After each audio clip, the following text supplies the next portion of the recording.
And we're live, but we count down a little bit, give a little pad in, so we can have some place to chop, edit these things. And why teams looking at the future can affect the present in your IDP league. That and more this week on the IDP Roundtable. Guru, we need that sage advice. And there really is a way you can make these things less agonizing, because you're still alive in week 14. It's agonizing. But teams are changing. Some teams are changing their approach to their defensive lineup, but it should in some ways make it easier for us to set our lineups. Yeah, I don't know that it's going to necessarily make it easier. We just need to be aware of what's going on out there, because we've reached that point in the season where a lot of teams are out of it, been out of it long enough. They're starting to look at some younger players. They're starting to look at the bottom of their lineup or their rosters, see what they've got, preparing for the future. We're seeing guys get on the field for injuries that would normally not be playing. There's a lot of attrition pretty much across the positions, about everywhere. Some teams are hit a lot worse than others. There's a lot of guys playing that I have to go, when I see a guy pop up on the score sheet or on the stat sheet, I have to go try to figure out who the guy is, because I've never heard of him. And you have to go pretty deep to be somebody that I've never heard of. So just be aware that things may not be as they have been all along. It's that much more important to take the extra time and research your players, research your starting lineups, and make sure you know what you've got when you put your lineups out there this week, and pay attention to which teams may be out of it and starting to play some of those guys. We haven't gotten to that point yet where people are starting to rest players, but if you make it to the next round of the playoffs, or certainly to the finals at week 16, we might be dealing with some of those teams that are better teams that are starting to rest some of their starters for the playoffs. So not really a whole lot of wisdom as how to handle that, other than to keep your eyes wide open and don't assume anything. Take the time. I know it's been a long season. We're late into the year. It's easy to get lazy at this point. You think you know what your guys are, but make sure that you pay attention to everything right up to kickoff, including those last-minute inactive lists, so you don't start Demarius Randall this week. Right. Whenever he maybe would have broken up with some of those Devlin Hodges passes last week, but there's Freddie Kitchens for you. And I always think of standardized tests. It's been a long time since I've taken them, but usually when you would read through the choices, one answer would have a little shine to it, or you'd pause for a second and you feel like that kind of feels like the right answer. And setting your lineup at this time of year, especially with 13 weeks of data, should feel more like that than it did, say, in week 4 or week 8, or even the kind of logic you're using. You're not trying to talk yourself into playing anybody at this point. You have an idea of the baseline. Reputation plays at least some into this. But Matt, when you're setting your playoff lineups, because I actually ask Matt some questions, and I'm going to ask you too, John. As I go into, every now and then it gets awkward because I play John in a playoff matchup and I can't really ask it. As long as you're not playing me, I'll give you whatever answers you ask. But if you are playing me, I'll give you the answers anyway. Right, exactly. And then I won't know if you're giving me the real answer. There'll probably be different answers. Right, but I know that Matt's not going to lead me astray. But how does your approach to setting your lineups or advice you give change now that we're in the nitty gritty? I think the big change for me would be that it's late to be taking chances. Right. A few weeks ago, even up to a few weeks ago, we would say, well, this guy has been delivering, quiet pressure. He's going to get a sack at some point. Let's take a shot this week. Now I would be less likely to take a shot on that guy if I have another player who who's been delivering sacks all season, for example. I'm not necessarily going to switch to a guy who's had hidden pressures. I'm going to go with the guy that's been producing to this point. But at the same time, the way that the defense stuff works, especially when you talk about DBs and defensive linemen, the stuff's so volatile. It can be so matchup dependent, and you can have a pass rusher play a terrific game and have 0 sacks. So it doesn't change all that much, other than I'm less likely to say, well, I've been waiting for this guy to break out and now it's going to happen, so I'm going to try him this week. Right. We can look, John, let's jump right into week 14 and some linebacker issues in the Thursday night game. One, and I know I'm not playing Khalil Mack in our Red Eyed Masters League that we share, but I am thinking about playing Nick Kwiatkowski. Danny Trevathan's not going to play on Thursday night, and obviously Kwiatkowski's going to see a lot of Ezekiel Elliott. Of course, Roquan Smith he may be a fantasy MVP the way he's surging right now. And on the other side, Lane Vander Esch isn't going to play. Sean Lee, the name from the past, he's staying healthier than Vander Esch. What do we think about the Dallas and Chicago linebackers going into Thursday night?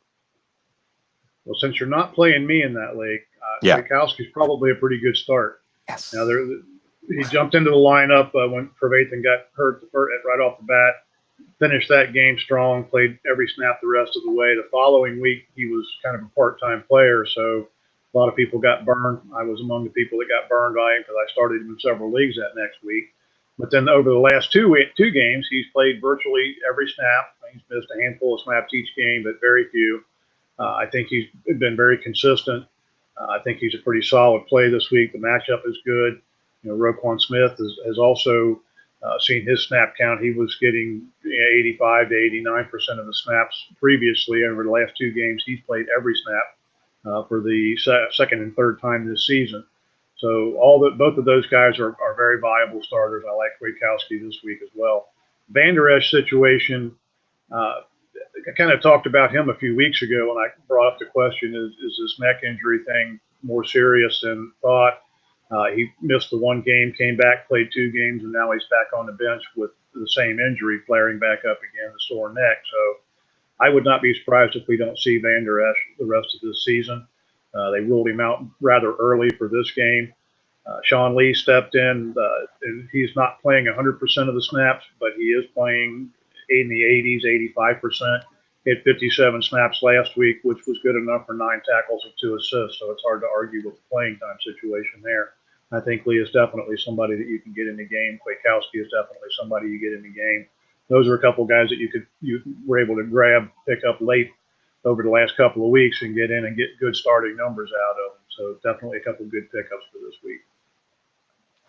Matt, I'm going to go to the defensive line. Matt Schauf, SCHAUFDS. Draft Sharks. We're just discussing some of the nicer places in upstate New York. Love upstate New York. Hope to get back there again eventually. Spend a lot of good time there. Speaking of upstate New York, Shaq Lawson, Ed Oliver, Buffalo, but they are playing Baltimore this week. Still, what do we know about the trends coming in there? There's a defensive end to play in Cleveland, not named Myles Garrett, but it might not be Olivier Vernon. Tennessee on their way out to face Oakland. Now you got Jeffrey Simmons. He's going to be awesome. Jeffrey Simmons and Joel Casey are just going to make each other better. New England. Do we have a defensive end there? Maybe we can count on against Patrick Mahomes. Well, after Mahomes, it could get better at least. And Philadelphia. Eli's back. Who's going to chase him on Monday night? Some defensive line notes from Matt Schauf. Yeah, so let's start in Buffalo since you wanted to go upstate New York, and I'll let you know, Stig, when the snow melts so you can. Okay. I think it's April. Shaq Lawson has been playing more, and he's been producing lately. He's been up over 50% playing time in 3 straight games and 4 of his past 5 games now. He only reached 50% of the snaps once through his first 7 games this season. Lawson has a half sack or more in 3 straight games now. He has 3.5 sacks total over the past 3 games, 7 total quarterback hits. That matched his total from the first 9 games of the season. But as you said, he's now got the Ravens, the Steelers, and the Patriots. So it's great that he's trending in the right direction, but it probably means more that Shaq Lawson's going to be somebody to see what happens for him next season than use the rest of the way, because I'm not starting him against Baltimore this week, probably not using him against Pittsburgh, and probably not against New England. We'll see what happens these next 2 weeks before that. Ed Oliver, though, no, I know a player that you and I have both been interested since, before he entered the league. His playing time has rebounded over the past couple of weeks. He dipped to 33% in consecutive games after a pretty unproductive first 7 games to his rookie season, but rebounded to 51%, 43%, 51% over the past 3 games. That's still down a little bit from where he started the season, but Ed Oliver has been more productive. He's got sacks in 3 straight games. He had 2 against Dallas on Thanksgiving. He's got 8 total pressures in the past 3 games after 6 over his previous 6 games. So he's getting into the backfield more. He's creating more havoc. I'm surprised that Ed Oliver doesn't have any non-sack tackles for loss this year, because that's what he was really good at Houston. So we'll see if that changes again. Baltimore, Pittsburgh, New England, not great matchups for him. I would feel better about playing Ed Oliver in a DT slot than I would Shaq Lawson in a DN or DL slot, because at least Ed Oliver is closer to the action, better chance that he gets through and makes a play with, a shorter distance to go than Shaq Lawson does to get to the ball. We'll go back up top. Jurrell Casey is a guy who should be familiar to IDP owners. He's been giving us like low DL2 numbers for the most part, maybe mid to bottom of DL1. But he's back from an injury. He had a season-high 3 quarterback hits against the Colts on Sunday. That included his second sack of the season. It was his second game back after missing some time with injury. They've got the Raiders up next. Oakland's been a tough matchup for sacks for most of the season, but the Raiders have allowed 3 sacks in 2 of their past 4 games, so they've gotten a little softer on that front. After that, they get the Texans. That's been a good matchup for Jurrell Casey. He had 3 sacks against them over their 2 meetings last year. So I would plan to use Jurrell Casey over the next couple weeks in my IDP lineup. Olivier Vernon returned from his knee injury last week, missed several games for that one. He only played 12 snaps in his return, though, against Pittsburgh. Remained limited in practice this Wednesday. He was limited in practice all last week.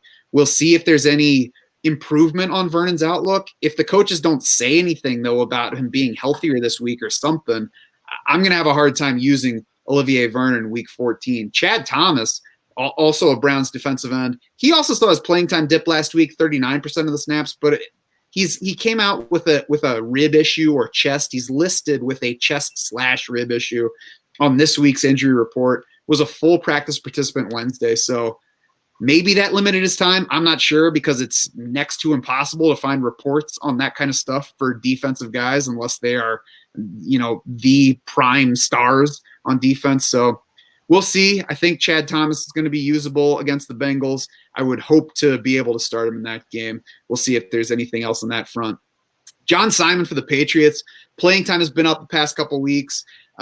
His playing time has been up and down throughout the year, but over the past 3 weeks, I believe, he's been up over 50%, actually over 50% each of the past 2, and in 3 of his past 4. So been a little bit more consistent on that front. And more importantly, after the Chiefs this week, which is not a great matchup for him, he is at the Bengals in week 15, home for Buffalo in week 16. So those are 2 good sack matchups. If we get good playing time from John Simon again this week, then he could be usable in week 15, week 16, despite the sluggish stats recently. And then finally on the defensive line, Derek Barnett, I boosted him up the rankings last week. He had a sack against Miami. He had a season high in solo tackles.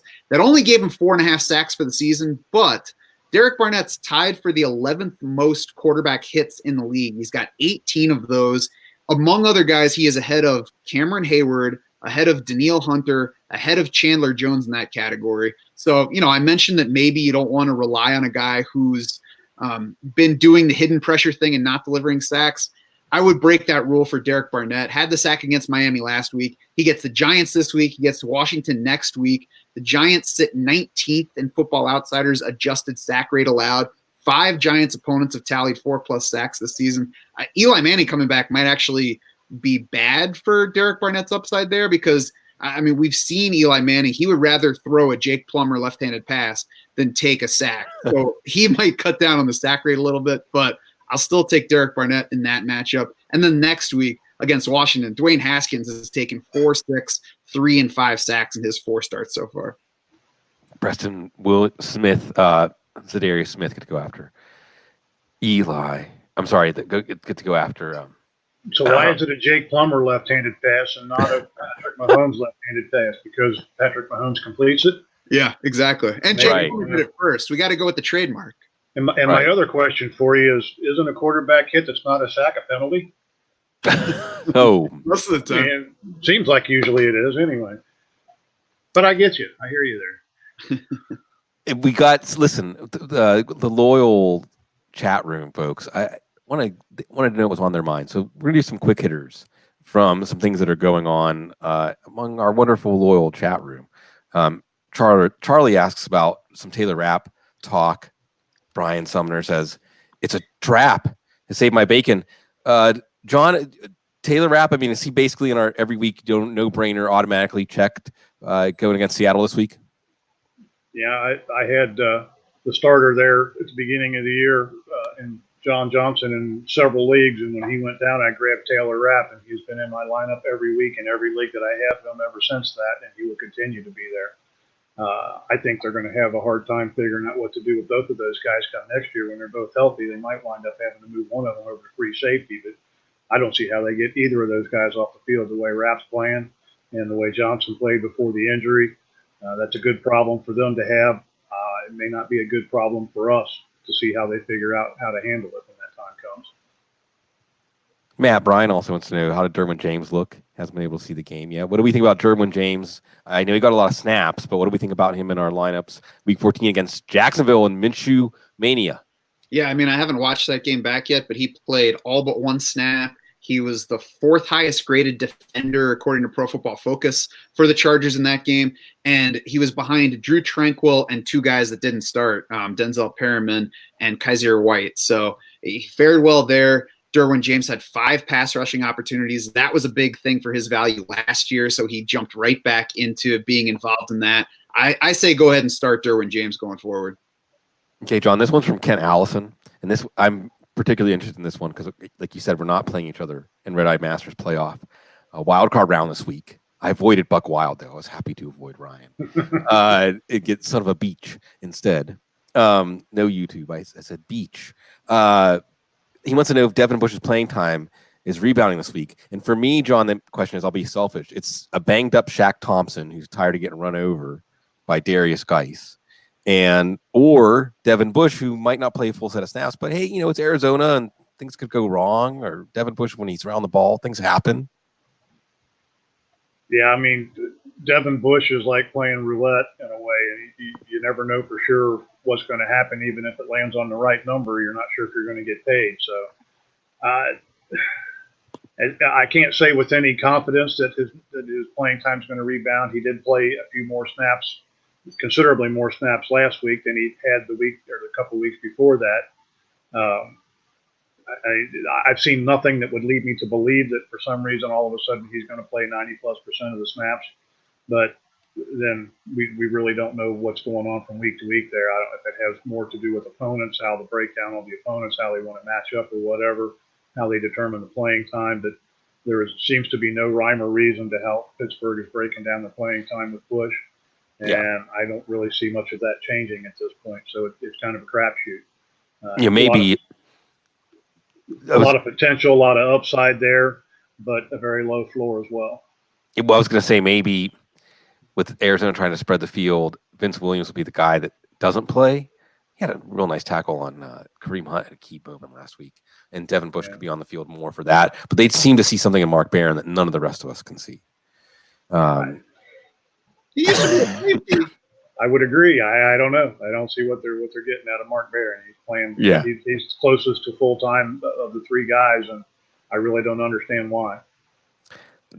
Something we were talking about earlier made Charlie say early in the show, or Rashawn Evans. And Matt, I know you had Rashawn Evans in your notes this week, so give us your take on what's going on with Rashawn Evans. His 2 smallest snap shares of the season the past 2 weeks, 67%, 76%. His 2 smallest tackle totals of the season, 3 and 2 the past 2 weeks. He had seen double-digit pass rushing chances in 5 straight games before last week. Then he saw just 6 of them against the Colts.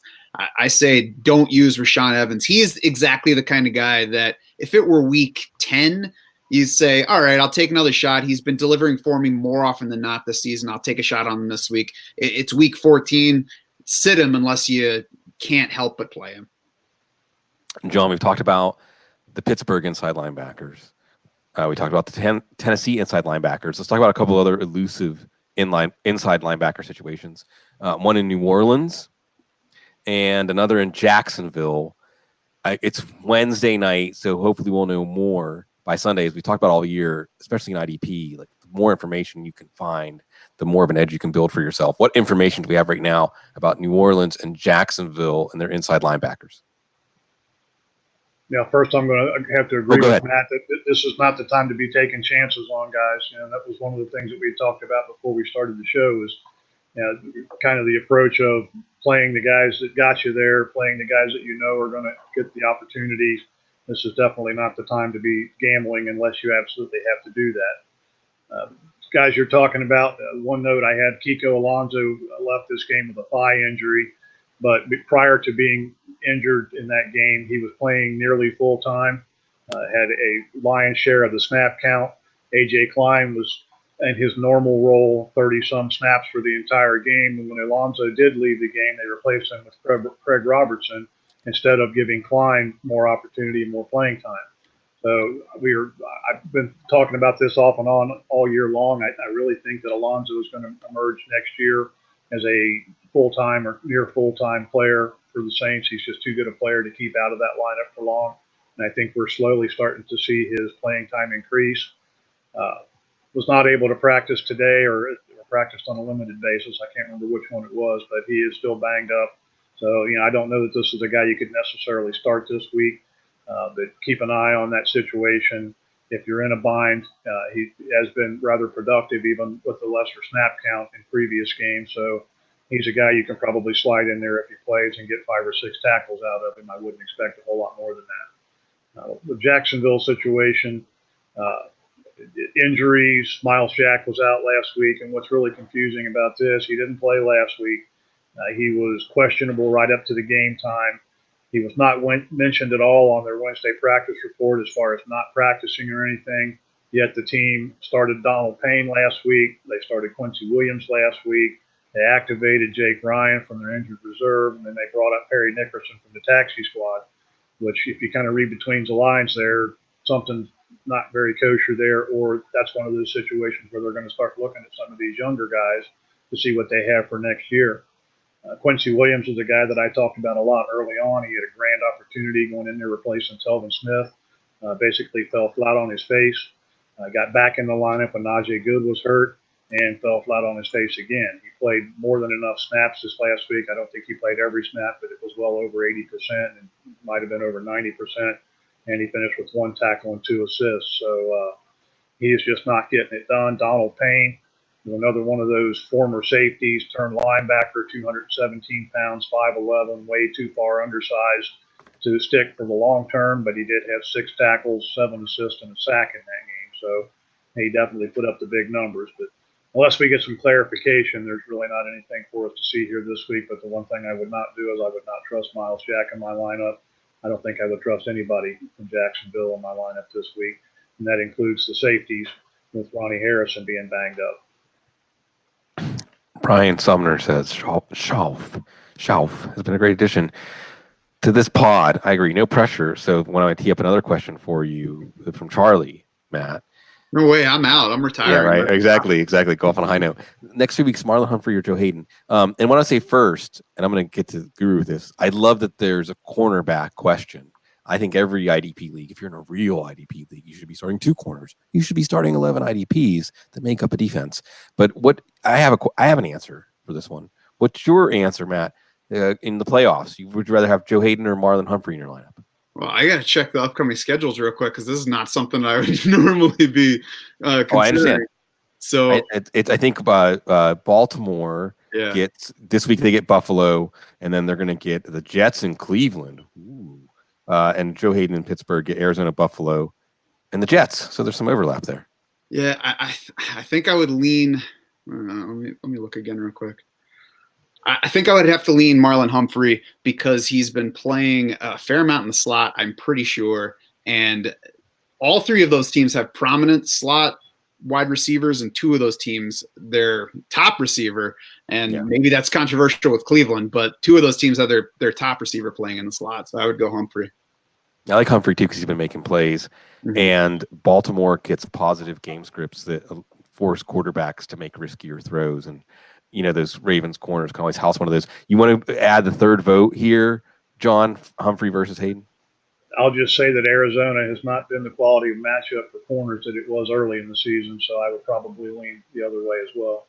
Yeah, so there you go, folks. And John, on this subject, because I praised cornerbacks and look, this is the time of year, whether it's your regular offense-only leagues and you're looking at who gets in the playoffs and things like that, to review your rules so at the beginning of the offseason you can address them and make your league more fun for you, more fair, more interesting, more stimulating. IDP league should at the least have 2 defensive linemen, 2 linebackers, and 2 defensive backs. But I would even go bigger. John, what would you say for everybody out there about how to properly create an IDP element in their league format? I kind of wanted to bring this up this week because I've had a handful of customers that I've been emailing back and forth with over the course of the season. And one guy in particular was asking me a question this week. His league starts one guy at each of the three defensive positions. And my first answer back to him was, why bother using defensive players if you're only going to start one at each position? So if you're thinking about adding defense to your leagues, go in there with at least a reasonable lineup, if not a full lineup. I tend to prefer a 10 or 11 man starting lineup, but go in with at least 2 defensive linemen, 3 linebackers, and 3 defensive backs. I mean, you're not going to go in and play fantasy football and start 1 quarterback, 1 running back, 1 wide receiver, and 1 tight end. What fun would that be? Everybody's got stud players. It's pure luck. There's no skill involved to it, whatever. And it's the same way on the defensive side of the ball. If you're going to use the defensive players, use enough of them so that it serves the purpose of doing the studying and doing the homework and making sure that you pick the best team you possibly can and all that stuff. If everybody's got a top 12 linebacker, there's no skill involved with that whatsoever. So if you're in one of those situations where you're thinking about adding this, do some research on it. I would suggest that you would start 2 defensive ends, at least 1 tackle, 3 linebackers, 2 corners, and 2 safeties. Which would be a total of 10. If you're not wanting to go quite that deep, at least go with your 8 starters when you start off. It's very difficult to get people to change, and once you start with one, don't start with one guy because then you're stuck there, and then it's difficult to get people to change again. Just go ahead and jump in. The water's not that cold; it'll be all right. But I will also say that I've been doing IDP for a long time. I've got several staff members from football guys that I've got talked into playing in our IDP leagues, and not one of them has ever left if I've gotten into the IDP side of it. I very rarely ever hear anybody that doesn't like IDP once they've played it, and I can't think of anybody in any of my leagues that came from never playing IDP that got into one of these leagues and didn't like it better than playing without individual defensive players. So it's slightly growing. When I first started doing IDP back in 1992, there was about 6 to 8% of the leagues that used individual defensive players. Now that's up to between 18 and 20%. So it's definitely growing. I think it is the next evolution of fantasy football. So if you're thinking about it, go ahead and push. If you're a commissioner, not a commissioner, start talking to maybe your commissioner and see if you can't get him to consider doing some defensive players. Yes, absolutely. It just makes you pay closer attention to a whole other part of the game. You think about how much more you understand about offensive football because you play fantasy football and you're just dipping your toe in there. Anything you want to add? Anything you want to add to the impassioned plea that we're making to make the league deeper, make it more interesting, and really challenge yourself, Matt? Yeah, I would just emphasize it further. I mean, it's funny. The first league I played in, I actually talked the commissioner into switching from IDPs to team defenses because we were doing it the wrong way. It was either 2 or 3 defensive players in there, and it was like, this is easy. Everybody has guys, and there's no challenge to this side. Let's just do team defenses. That's what most leagues are doing at that point. But after having played it the real way, it adds so much. And as John was saying, on offense, 5 of the starters aren't accumulating stats. So there are even more players on defense that are accumulating stats who should be fantasy worthy than there are on offense. All 11 guys on a defense are accumulating stats to some degree. So you have to play a bunch of guys over there, and it's going to be intimidating for some. It's definitely not for everybody, but if you do have a league of people who are serious about playing fantasy, enjoy the stuff, and really want to show each other who's better, it's the only way to do it. Yeah, absolutely. Okay. First, John, we're going to do 2 installments. I'll break it up with injuries so that you can catch your breath. Okay. And nothing's ever simple. We say don't take chances in the fantasy playoffs, but at the same time, there are some streamers, there are some sleepers, John. There are some names that maybe you hadn't completely relied on that you at least should give some more thought in week 14. Yeah, there's if you've got guys that you can count on, you definitely want to play those guys. But especially in some of those 14, 16 team leagues with deep rosters, there are a lot of guys out there that have got injuries, and you're kind of stuck for somebody that's going to try to help you out. The guy that you've been playing isn't getting it done, whatever. So we got a little short list of guys here. Some of them are injury replacements. Some of them are guys that have just come on of late and so forth. We've talked a little bit about Chad Thomas. Got the Bengals this week, then he gets a week off basically, and then he comes back and gets to play the Bengals again. So he got Bengals 2 of the last 3 games. In Cincinnati, the offensive line is still struggling. Thomas has sacks, I think, in 2 of the last 3 games, playing pretty well. Again, like Matt mentioned, watch the injury situation, make sure there's not something funky there. But as long as it looks like he's going to play, I like him for the rest of this season, at least for this week for sure.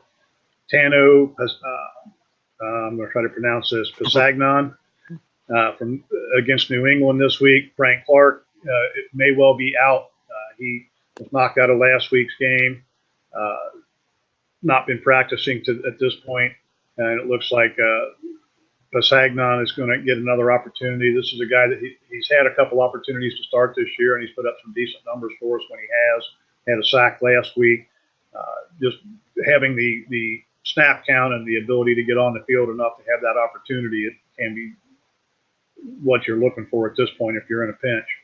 Donald Payne, with all the moves that they've made at linebacker right now, a lot of guys are picking up Donald Payne, 6-7-1 last week, replacing Myles Jack. Without knowing what's going on with Jack, it's kind of a shaky situation there. Hopefully we'll get some clarity as the week goes on, whether Jack's actually going to play for sure or not. If he doesn't, Payne might be somebody that you can scoop up there.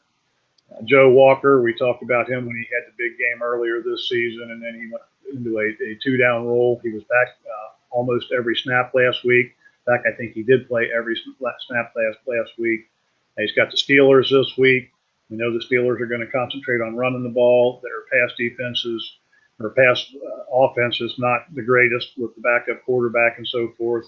So there's a good chance that Walker will log the lion's share of the snaps in that game as well and have a lot of opportunity to make tackles.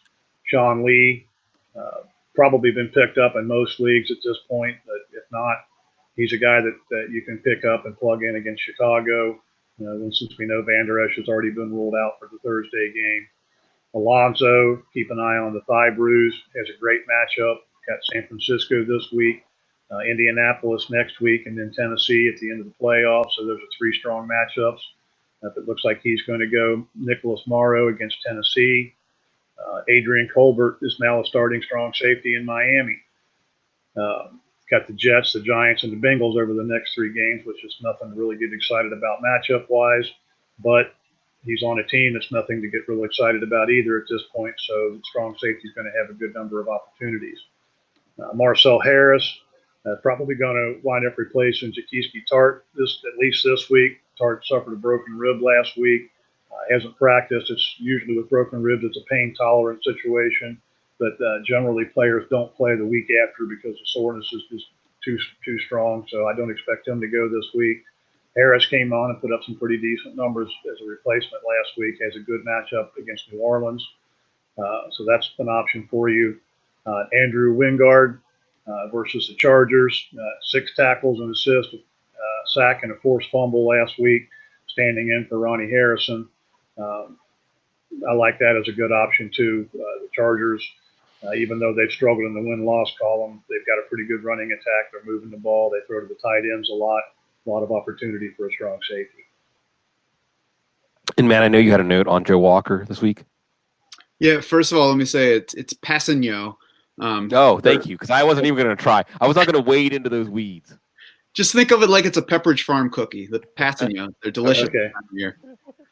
So yeah, Joe Walker actually elevated to full playing time against the Rams this past week, played all 79 snaps in that game, despite a pass-heavy start for the Rams. They threw the ball 31 times in the first half, and it was still Joe Walker the entire way. Previous 4 weeks, he hadn't gone above 60%. He was in the 50s for 3 of those 4. Still had just 4 tackles against the Rams. He still has 1 game this season with more than 3 solos. So for me, Joe Walker is a non-entity this week. Myles Jack's interesting. We're going to have to watch him. There was a report from ESPN's Michael Duraco that said Jack was not going to practice Wednesday. The Jaguars then didn't list Myles Jack on their injury report for Wednesday. So I don't know what's up with him. We're going to have to see, but we do at least know that Donald Payne is playable if Myles Jack is out this week.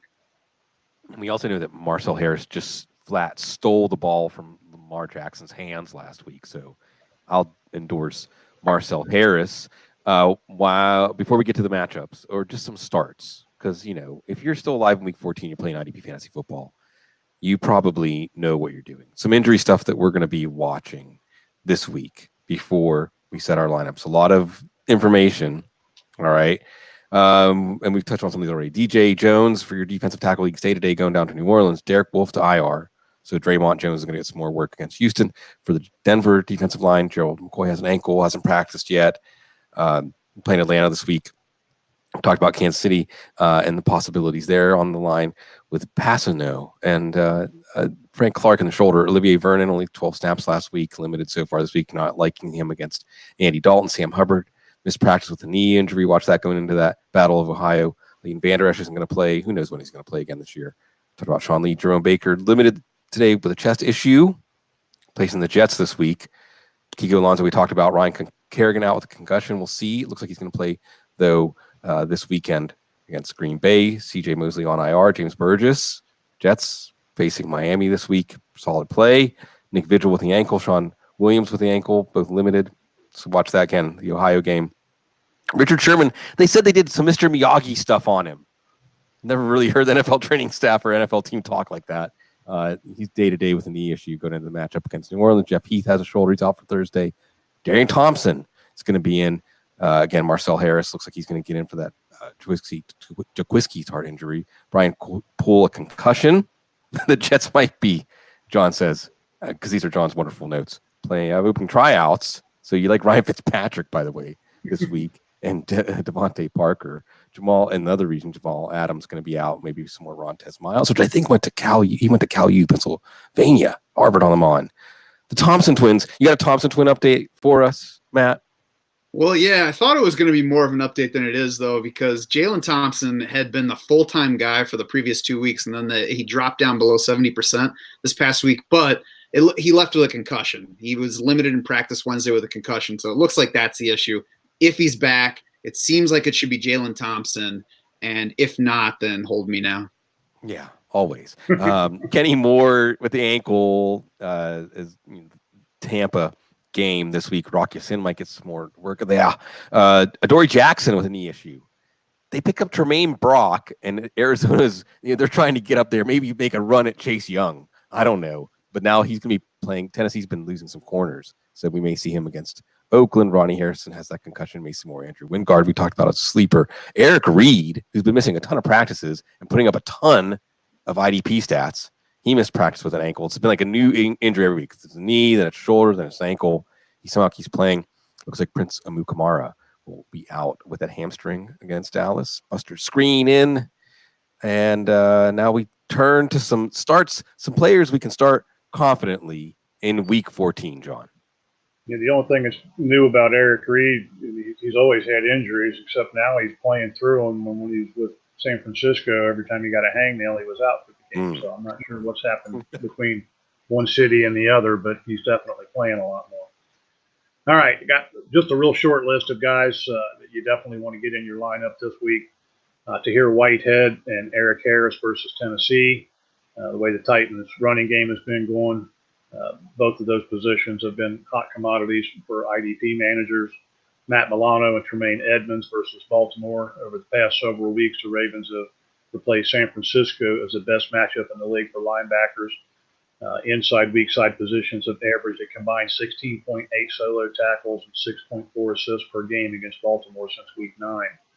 Mario Addison and Bruce Irvin, maybe even Gerald McCoy if he's healthy enough against Atlanta. Falcons have allowed 18 sacks over the past 3 games. And James Bradbury against the Falcons as well, likely to match up with Julio Jones. Had a pretty solid game in the first meeting with 5 tackles and 2 assists.